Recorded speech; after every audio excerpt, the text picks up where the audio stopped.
बाप, बेटे और रूपा के नाम से आमीन। हम परमेश्वर का धन्यवाद देते हैं कि आज परमेश्वर ने फिर से एक सुंदर अवसर हमारे जीवन में दिया है, जिससे हम परमेश्वर के वचन के द्वारा परमेश्वर की बात को एक दूसरे के साथ बांट सकते हैं, सुन सकते हैं। और वो बातें जो हमारे रोज़मर्रा के जीवन के लिए है, व्यवहारिक जीवन के लिए है, उनको अपने जीवन में लागू करते हुए हम परमेश्वर की मर्जी को पूरा करते हुए उन तमाम आशीषों के भागीदार हो सकते हैं, उसके राज्य के वारिस बन सकते हैं जो उसने हमारे लिए तैयार किया है। तो आज हम जो अध्ययन करने जा रहे हैं वो है, हम मत्ती रसूल की अंजील, संत मत्ती के द्वारा लिखी गई जो अंजील है, उसमें से कुछ पद जो हैं उनके ऊपर जो है हम अध्ययन करेंगे, जिसे हम पहाड़ी उपदेश के नाम से भी जानते हैं। और ये वो संदेश है जो यीशु मसीह ने हमारे रोज़मर्रा के जीवन के लिए जो है वो दिया है कि हमारा रोज़मर्रा का जीवन जो है वो किस तरीके का होना चाहिए। वैसे तो हम 5, 6 और 7 अध्याय को पढ़ें तो ये सारा पहाड़ी उपदेश के नाम से ही जो है वो जाना जाता है, लेकिन जब हम 5 से शुरू करते हैं तो यहाँ कुछ बहुत ही ख़ास बातें जो है वो बताई गई है, जो परमेश्वर के राज के लिए, परमेश्वर के उस जो उसने हमारे लिए जायदाद तैयार की है, मिरास तैयार की है, उसके भागीदार बनने के लिए बहुत ज़रूरी है। तो जब हम मत्ती रसूल के द्वारा लिखी गई अंजील को पढ़ते हैं तो उसके हम 5वें अध्याय के कुछ पदों के ऊपर ध्यान देंगे। तो वहाँ पर सबसे पहले जो बात लिखी गई है, बताया गया है कि वो भीड़ को देखकर पहाड़ पर चढ़ गया और जब बैठ गया तो उसके चेले उसके पास आए और वो अपना मुंह खोलकर जो है वो उपदेश देने जो है वो लगा है। इससे पहले हम देखते हैं कि जब प्रभु यीशु मसीह बपतिस्मा लेकर आते हैं तो शैतान उनके द्वारा परीक्षा में जो है उन्हें डालने की कोशिश करता है जंगल में जाने के बाद। और फिर प्रभु यीशु मसीह जब अपने सेवा का कार्य शुरू करते हैं तो फिर अपने चेलों को उसमें जो है चुनते हैं, बुलाते हैं और बहुत सारे रोगियों को चंगा करते हैं, स्वर्ग के राज्य की बात करते हैं। लेकिन यहाँ पे एक भीड़ जो है वो बहुत बड़ी प्रभु यीशु मसीह के पीछे है। जब तो बहुत ज़्यादा बड़ी भीड़ को देखकर प्रभु यीशु मसीह जो हैं वो पहाड़ पर चढ़ जाते हैं ताकि लोगों को दिखाई दें और लोग उनकी बात जो है वो अच्छे से जो है वो सुन सके। तो वहाँ पर बैठ जाते हैं और चेले भी उनके पास जो है वो होते हैं। तो यहाँ पे लिखा है कि वो अपना मुंह खोलकर उन्हें उपदेश देने जो है वो लगा है। तो यहाँ उपदेश के बारे में 3 बातें जो है वो बड़ी ही स्पष्ट रीति से बताई गई है। पहली बात जो यहाँ पे बताई गई है वो ये है कि यीशु मसीह जो है वो बैठकर उपदेश देता है, जो इस बात का सबूत है कि ये शिक्षा जो है वो बहुत ही विशेष है। उसकी शिक्षा केंद्र थे और ये शिक्षा जो है उन लोगों को, चेलों को जो है वो दी गई। दूसरी बात इसके अंदर हम ये देखते हैं कि उसने अपना मुंह खोलकर जो है वो उपदेश जो है वो दिया है। और यूनानी भाषा में इस शब्द का प्रयोग जो है तब किया जाता था जब कभी कोई विशेष बात जो थी दूसरों को कहनी होती थी, दूसरों को बतानी होती थी विशेष रीति से, तब बताया गया था कि यीशु, यानी कि दूसरे शब्दों में कहें तो ऐसा है कि यीशु मसीह अपने हृदय को, अपने दिल को खोलकर जो है वो बात करते हैं, और यही इसका अर्थ है। तीसरा ये है कि उपदेश किसी विशेष समय पर या किसी विशेष मौके पर जो है वो नहीं दिया गया, परंतु ये मसीह द्वारा दी गई शिक्षाएं जो हैं उनका संक्षेप वर्णन जो है यहाँ मत्ती रसूल जो है वो कर रहा है। तो सबसे पहले जो बात यहाँ पे आती है, यहाँ पे लिखा हुआ है कि धन्य है वह जो मन के दीन हैं, क्योंकि स्वर्ग का राज्य जो है उन्हीं का है। धन्य है वह जो मन के दीन हैं, क्योंकि स्वर्ग का राज्य जो है उन्हीं का है। तो मसीही लोगों का धन्य होना ये भविष्य की बात नहीं है, बल्कि अगर ध्यान से देखा जाए तो ये वर्तमान की बात है। मन के दीन होने का अर्थ है कि अपने आप को पूरी रीति से, पूरी तरह से असहाय करके परमेश्वर पर छोड़ देना, और इसके साथ साथ सांसारिक चीज़ों का लालच और छोड़कर परमेश्वर के साथ जुट जाना और परमेश्वर के साथ बने रहना। मन के दीन व्यक्ति के लिए संसार की चीज़ें जो है वो कुछ भी नहीं है, बस अगर कुछ है तो वो उसके लिए है परमेश्वर। परमेश्वर ही सब कुछ है, और इसका अर्थ जो है किसी चीज़ या गरीबी या गरीब होने के साथ नहीं जुड़ा हुआ है, परंतु ये वो दीनता है जिसके द्वारा सदा के जीवन के पास जाया जा सकता है, या सदा के जीवन को प्राप्त किया जा सकता है, पाया जा सकता है, और उससे सहायता जो है वो मांगी जा सकती है। जब हम परमेश्वर के सामने प्रभु की प्रार्थना में प्रार्थना करते हैं तो वहाँ पर हम कहते हैं कि तेरा राज्य आए, और इसका अर्थ भी है कि जो परमेश्वर की इच्छा जो है वो पूरी करता है, वही स्वर्ग राज्य का अधिकारी जो है वो हो सकता है। और हम परमेश्वर की इच्छा तभी पूरी कर सकते हैं जब हम अपने आप को असहाय होकर अपने आप में जीवन का साथ जो है देने में अयोग्य अपने आप को समझे, तथा पूरी तरह परमेश्वर पर विश्वास रखते हैं। जब हम अपने आप को असहाय समझते हैं, अपना समर्पण उसे कर देते हैं, तो परमेश्वर के प्रति सच्ची आज्ञाकारिता ही जो है उस समय हमें परमेश्वर की जो है वो उसके राज के अंदर, उसके स्वर्ग के अंदर जो है वो प्रवेश करा सकती है। इसीलिए हमें वो से अपने आप को असहाय अयोग्य बनाकर उसको समर्पण करना है, तभी हम जो है उसके राज में प्रवेश करें। दूसरा एक धन्य वचन जो यहाँ लिखा है वो लिखा है, धन्य है वह जो शोक करते हैं क्योंकि वह शांति पाएंगे। शोक शब्द किसी भी की मौत या प्रिया के लिए मृत्यु, दुख मनाने से जुड़ा हुआ है। हम यूसुफ के बारे में देखते हैं कि जब यूसुफ की खबर याकूब को हुई उसके ना होने की, तो वहाँ पर यूसुफ की वहाँ पे हम बात देख सकते हैं कि यूसुफ के पिता जो याकूब थे उससे ये वो दुख जो था उसके खो जाने का वो छिपाया नहीं गया, और ये एक ऐसा ही दुख होता है जो छिपाया नहीं जा सकता।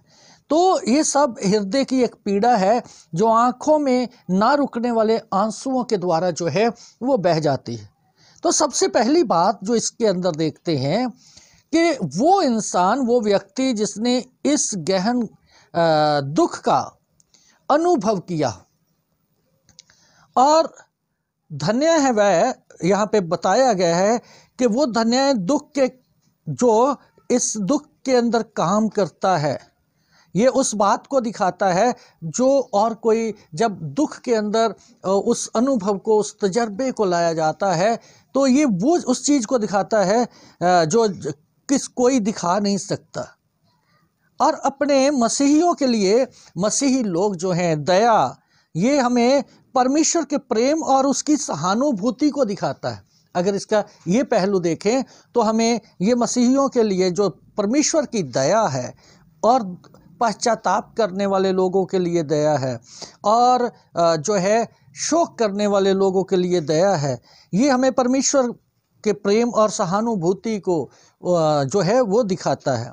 और दूसरी बात ये है कि वो इंसान धन्य होते हैं जो संसार के दुख, संसार और तड़प को देखकर खुद दुखी होते हैं। हमें अपने आप को वस्तुओं से अलग रखना जो है वो अवश्य है। ऐसी चीज़ें जो हमारे जीवन के लिए ठीक नहीं है, परंतु लोगों से अपने आप को अलग रखना जो है वो ठीक नहीं है।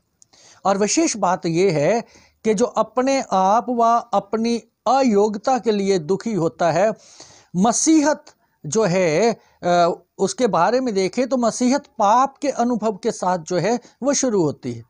और जिस इंसान का हृदय अपने पाप के लिए दुखता है और जिस इंसान का हृदय अपनी बुराई के लिए दुखता है, परमेश्वर का वचन यहाँ पे बता रहा है कि वो इंसान धन्य है। और जिसके पास ये अनुभव नहीं है अपनी बुराई और पाप के लिए अपने हृदय का दुखने का, वो वचन बताता है कि वो शांति नहीं पा सकता और क्षमा प्राप्त जो है वो नहीं कर सकता। तो क्षमा प्राप्त करने का आनंद जो है वो टूटे हुए दिल और गहरे दुख के कारण जो है वो मिलता है। इसीलिए यहाँ पे बताया गया है कि धन्य है वह जो शोक करते हैं, क्योंकि वो शांति प्राप्त जो है वो करेंगे। तीसरा वचन जो प्रभु यीशु मसीह यहाँ पे पर्वत के ऊपर कह रहे हैं, कहते हैं कि धन्य है वह जो नम्र हैं, क्योंकि वह पृथ्वी के अधिकारी होंगे। नम्र शब्द जो है वो समर्पण को दिखाता है। और इसका शाब्दिक अर्थ की अगर बात करें तो इसका शाब्दिक अर्थ है कि बिल्कुल पूरी रीति से अपने आप में क्रोध ना करना, गुस्सा जो है वो ना करना। हम ये कह सकते हैं कि धन्य वो इंसान होता है जो सही समय पर क्रोधित हो, सही समय पर गुस्से हो, गलत समय में क्रोधित ना हो। क्योंकि स्वार्थी क्रोध जो है हमेशा पाप के साथ जुड़ा होता है, जब हम अपने स्वार्थ को पूरा करने के लिए ऐसा करते हैं। और वही इंसान धन्य है जो पूरी रीति से अपने आप पर काबू बनाकर रखता है। और सच्ची नम्रता जो होती है वो बहुत सारे घमंड को जो है, अहंकार को जो है, बुराई को जो है वो मिटा देती है। तो बिना नम्रता के हम सच्चा धर्म नहीं निभा सकते। और वो इंसान जो परमेश्वर की इच्छा पर चलने वाले लोग हैं, उनके बारे में यहाँ पे बताया गया है कि हमें सच्चा धर्म निभाने की बहुत ज़रूरत है। और परमेश्वर की नज़र में वही धन्य है जो अपनी कमजोरी और अपनी जो कमी है जो है जानने में जो है अपनी नम्रता दिखाता है और उसे मजबूत बनाने के लिए भी जो है वो अपनी नम्रता दिखाता है। तो जो अपनी भावनाओं को वश में रख सकता है, और वही परमेश्वर का वचन बताता है कि वही इंसान जो है वो महान हो सकता है और दूसरे की अगुवाई कर सकता है, दूसरे के लिए अपने लिए आशीष का बाइस बन सकता है। तो जो इंसान अपने आप को अनुशासित नहीं कर सकता, जब नहीं करता, वो दूसरे को भी नहीं कर सकता। तो जो इंसान अपने आप को संपूर्ण रीति से परमेश्वर को सौंप देता है, वही परमेश्वर का वचन कहता है कि वही अधिकारी जो है इस जमीन का हो सकता है। क्योंकि ये ऐसी शिक्षाएं हैं जो हमारे रोज़मर्रा के जीवन के साथ जुड़ी हुई है। तो ये है कि धन्य है वह जो नम्र है, क्योंकि वो पृथ्वी के क्या हो जाएंगे, अधिकारी हो जाएंगे। चौथा धन्य वचन जो है लिखा है कि धन्य है वह जो धर्म के भूखे और प्यासे हैं, क्योंकि वो तृप्त जो है वो किए जाएंगे। शब्द कोई भी हो, उसके पीछे किसी अनुभव का विचार की पृष्ठभूमि जो है वो होती है। और जिस इंसान के द्वारा शब्द बोला जाता है उसका वैसा ही प्रभाव पड़ता है। उसकी टोन किस तरीके की है, उसका कहने का लहजा किस तरीके का है, उसका उसी तरीके से जो है प्रभाव पड़ता है। तो यहाँ पर भूखे और प्यासे होने का अर्थ जो है उसकी बात हो रही। ये इंसान की भूख है जो भोजन के लिए तड़पती है, और यदि इंसान पानी ना पिए तो वो मर जाएगा।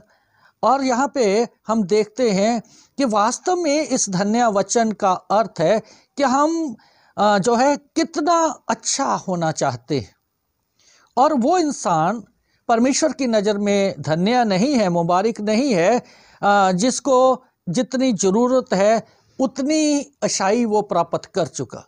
परंतु इंसान को जो उस पर पूरे हृदय से मांगता है वो धन्य नहीं है, यहाँ पे बताया गया।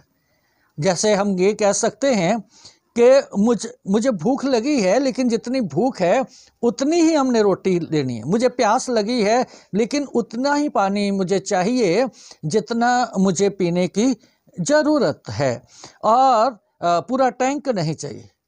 लेकिन यहाँ धर्म की भूख और प्यास का संबंध जो है वो उतनी चीज़ से नहीं है जितनी हमारे खानी है या पीनी है। यहाँ धर्म की भूख का और प्यास का संबंध जो है वो पूरी चीज़ जो है वो प्राप्त करने से है, पूरी धार्मिकता प्राप्त करने से है।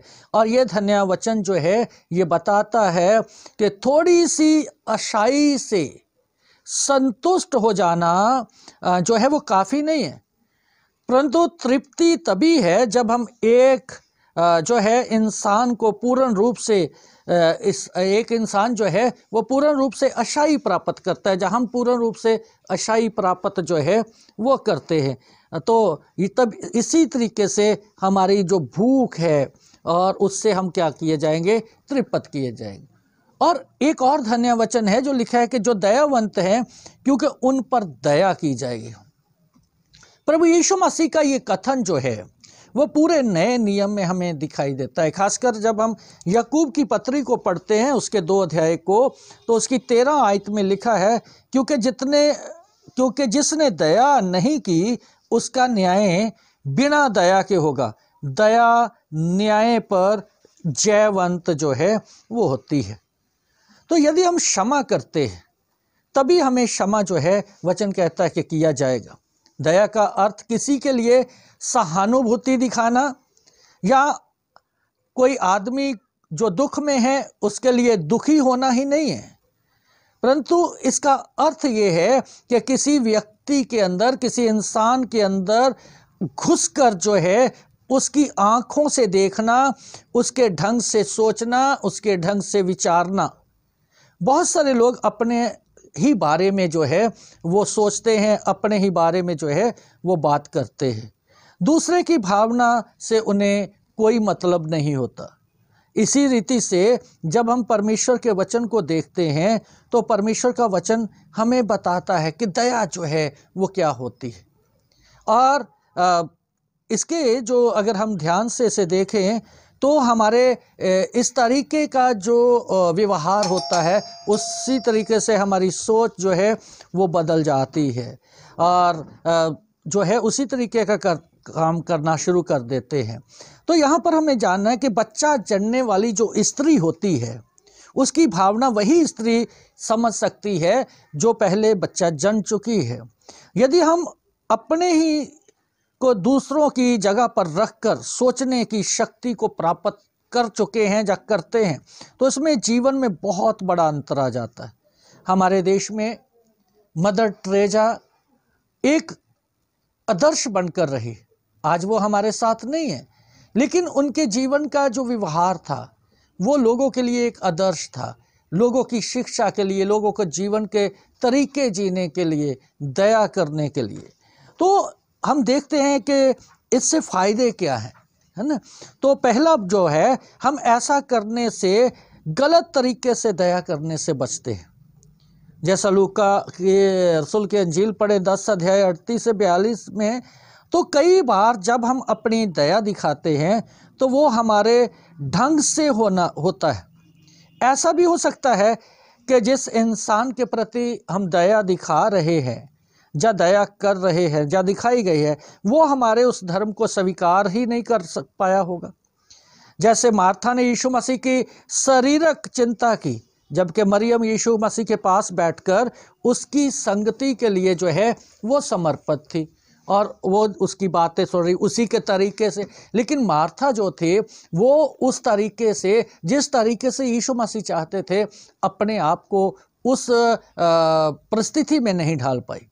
दूसरा ये कि दयावंत होना जो है वो क्षमाशील होना बताता है और सहने की जो सहन शक्ति हमारी होती है उसको सहने के तरीके से और सरल बना देता है। कोई भी इंसान क्यों ऐसा सोचता है या करता है, इसके पीछे कोई ना कोई कारण जो है वो जरूर छिपा होता रहता है। यदि एक इंसान चिड़चिड़ा है और सही ढंग से वो व्यवहार नहीं करता तो हो सकता है वो दुखी हो, जहाँ उसे किसी तरह की परेशानी हो, या किसी तरह की मदद की ज़रूरत हो। तो यहाँ पे हम देखते हैं कि वास्तव में यीशु मसीह परमेश्वर और इंसान के रूप में जो है इस संसार के अंदर आया। इंसान की आँखों से उसने उन हालातों को, उन परिस्थितियों को देखा और इंसान के तरीके से सोचा। दया का यही सबसे बड़ा उदाहरण जो है वो उसने अपने जीवन से दिखाया। परमेश्वर का वचन जो है वो कहता है कि दया उन्हीं पर दिखाई जाएगी जो स्वयं दूसरों के लिए ऊपर दया करते हैं। तो मानवीय इंसानी दृष्टिकोण से ये सच है कि हम जैसा दूसरों के साथ व्यवहार करते हैं वो भी हमारे साथ वैसा ही करते हैं। यदि हम दूसरे से अपने आप को अलग रखते हैं तो दूसरे लोग भी हमसे अपने आप को अलग रखना शुरू कर देते हैं। यदि हम उनकी चिंता करते हैं तो वो भी हमारी चिंता करना शुरू जो है वो कर देते हैं। तो आत्मिक रूप से हर इंसान जो है वो जितना दया दिखाता है, परमेश्वर के वो दिन प्रतिदिन उसके सदृश्य बन जाता है, उसके जैसा स्वभाव रखना शुरू कर देता है, उसके जैसी पवित्रता रखना शुरू कर देता है, उसके जैसी करुणा, दया उसके जीवन में आना शुरू हो जाती है, जो परमेश्वर को ग्रहण योग्य होती है।